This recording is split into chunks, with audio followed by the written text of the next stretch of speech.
اعوذ باللہ من الشیطان الرجیم بسم اللہ الرحمن الرحیم۔ محمد صلی اللہ علیہ وآلہ وسلم حجۃ الوداع سے واپسی پر مکہ اور مدینہ کے درمیان 18 ذوالحجہ کو چشمہ خم کے مقام پر پہنچے تو صحابہ کرام سے خطاب فرمایا۔ آپ نے اس طرح سے خطبہ ارشاد فرمایا: حمد و ثنا اللہ کی ذات سے مخصوص ہے، ہم اس پر ایمان رکھتے ہیں، اس پر توکل کرتے ہیں اور اس سے مدد چاہتے ہیں۔ ہم برائی اور اپنے برے کاموں سے بچنے کے لیے اس کی پناہ چاہتے ہیں۔ وہ اللہ جس کے علاوہ کوئی دوسرا ہادی و رہنما نہیں، اور جس نے بھی گمراہی کی طرف ہدایت کی وہ اس کے لیے نہیں تھی۔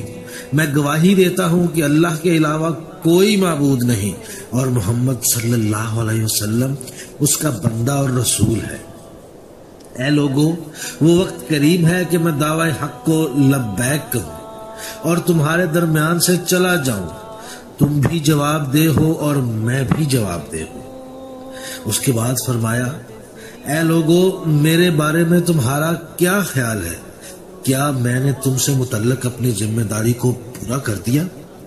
یہ سن کر پورے مجمع نے گواہی دی: آپ نے بہت کوششیں کی اور اپنی ذمہ داری کو پورا کیا، اللہ آپ کو اس کا اچھا اجر دے گا۔ پیغمبر صلی اللہ علیہ وسلم نے فرمایا: کیا تم گواہی دیتے ہو کہ اس پوری دنیا کا معبود ایک ہے اور محمد اس کا بندہ ہے اور رسول ہے، اور جنت و جہنم و آخرت کی دائمی زندگی میں کوئی شک نہیں؟ سب نے کہا: ہم گواہی دیتے ہیں۔ اس کے بعد رسول اللہ صلی اللہ علیہ وسلم نے فرمایا: اے لوگوں، میں تمہارے درمیان 2 اہم چیزیں چھوڑے جا رہا ہوں، میں دیکھوں گا کہ تم میرے بعد میری ان دونوں یادگاروں کے ساتھ کیسا سلوک کرتے ہو۔ اس وقت ایک شخص کھڑا ہوا اور بلند آواز میں سوال کیا کہ ان 2 اہم چیزوں سے کیا مراد ہے؟ رسول اللہ صلی اللہ علیہ وسلم نے فرمایا: ایک اللہ کی کتاب ہے جس کا ایک سرا اللہ کی قدرت میں ہے اور دوسرا تمہارے ہاتھوں میں، اور دوسرے میری اطرت اور اہل بیت ہے۔ اللہ نے مجھے خبر دی ہے کہ یہ ہرگز ایک دوسرے سے جدا نہ ہوں گے۔ ہاں اے لوگوں، قرآن اور میری اطرت پر سبقت نہ کرنا اور دونوں کے حکم کی تعمیل میں کوتاہی نہ کرنا، ورنہ ہلاک ہو جاؤ گے۔ اس وقت حضرت علی رضی اللہ تعالیٰ عنہ کا ہاتھ پکڑا اور اتنا اونچا کیا کہ دونوں کی بغلوں کی سفیدی سب کو نظر آنے لگی۔ علی رضی اللہ سے سب کو متعارف کرایا۔ اس کے بعد فرمایا: مومنین پر ان سے زیادہ سزاوار کون ہے؟ سب نے کہا: اللہ اور اس کا رسول زیادہ جانتے ہیں۔ پھر رسول نے فرمایا: اللہ میرا مولا ہے اور میں مومنین کا مولا ہوں، اور میں ان کے نفسوں پر ان سے زیادہ حق رکھتا ہوں۔ ہاں اے لوگو، جس کا میں مولا ہوں اس کے یہ علی بھی مولا ہے۔ اب اللہ اس کو دوست رکھ جو علی کو دوست رکھے، اور اس کو دشمن رکھ جو علی کو دشمن رکھے۔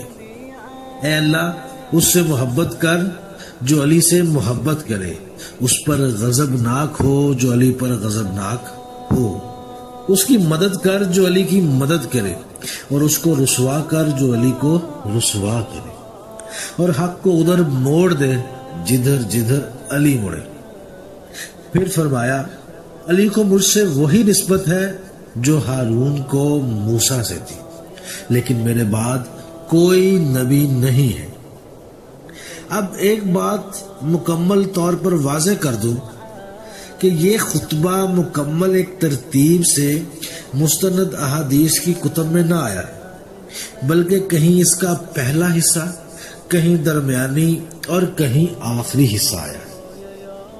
لیکن اس کے باوجود بھی اس خطبہ کے بعض حصوں میں میرے علم کے مطابق کئی جگہ پر اضافہ ہے، لیکن پھر بھی میں نے اسے مکمل طور پر ان جزیات کے ساتھ یہاں بیان کر دیا ہے جن کو سامنے رکھتے ہوئے حضرت علی کرم اللہ وجہہ کی خلافت و امامت کے اعلان کے طور پر ہمارے مسلمان بھائی پیش کرتے ہیں، اور اسی خطبہ کی بنیاد پر خلافت و امامت کی اعلانیت کی دلیل اور بقیہ خلفائے راشدین کی خلافت سے انکار کی دلیل کو بیان کرتے ہیں۔ حضرت علی رضی اللہ تعالیٰ نے اس خطبہ سے اپنی زندگی حتیٰ کہ محمد مصطفیٰ عربی صلی اللہ علیہ وسلم کی زندگی میں وہ مطلب بالکل بھی اخذ نہ کیا جو کہ آج ایک گروہ مسلم مسلسل اخذ کر رہا ہے۔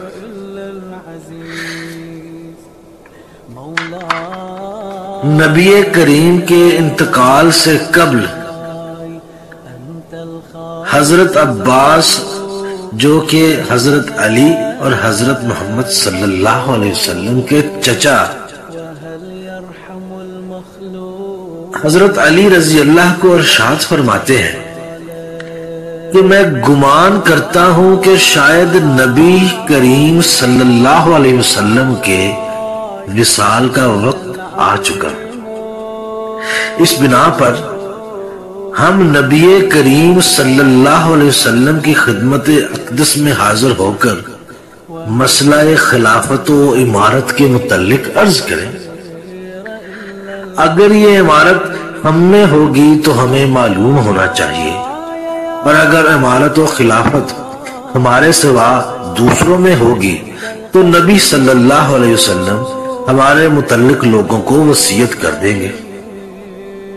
اب اس موقع پر حضرت علی کے جواب سے پہلے یہی روایت کچھ ان الفاظ میں بھی آئی ہے کہ وفات سے کچھ لمحات یا کچھ وقت قبل حضرت عباس رضی اللہ نے حضرت علی رضی اللہ کو کہا کہ مجھے گمان ہے کہ حضور صلی اللہ علیہ وسلم کا رحلت کا وقت آ چکا ہے، چونکہ میں نے ان کے چہرے پر وہ آثار دیکھے ہیں جو بنو ہاشم کے بزرگوں کے وفات کے وقت ہوتے ہیں، تو اے علی جاؤ اور جا کر اپنی خلافت امارت کے بارے میں بات کر لو۔ اب میں اس روایت سے اگلے حصے کو پیش کرنے سے پہلے یہاں ایک اہم سوال اٹھاتا ہوں کہ جب چچا حضرت عباس نے یہ بات حضرت علی سے کہی تو کیا حضرت علی رضی اللہ تعالی عنہ کو یہ نہیں کہنا چاہیے تھا کہ چچا کس خلافت اور امارت کی بات کر رہے ہو؟ اس خلافت اور امامت کی جس کے بارے میں آج سے 3 ماہ قبل 18 ذی الحجہ کو آقا نامدار حضرت محمد صلی اللہ علیہ وسلم نے خطبہ غدیر خم میں اعلان کر دیا تھا؟ جی نہیں، حضرت علی نے یہ جواب نہیں دیا، بلکہ آپ نے فرمایا کہ اگر ہم نے نبی صلی اللہ علیہ وسلم سے مسئلہ خلافت و امارت کے متعلق سوال کیا اور نبی صلی اللہ علیہ وسلم نے منع فرما دیا تو نبی کریم کی وفات کے بعد لوگ کبھی ہمیں خلافت کا موقع نہیں دیں گے۔ اللہ کی قسم میں اس بات کا ہرگز سوال نہیں کروں گا۔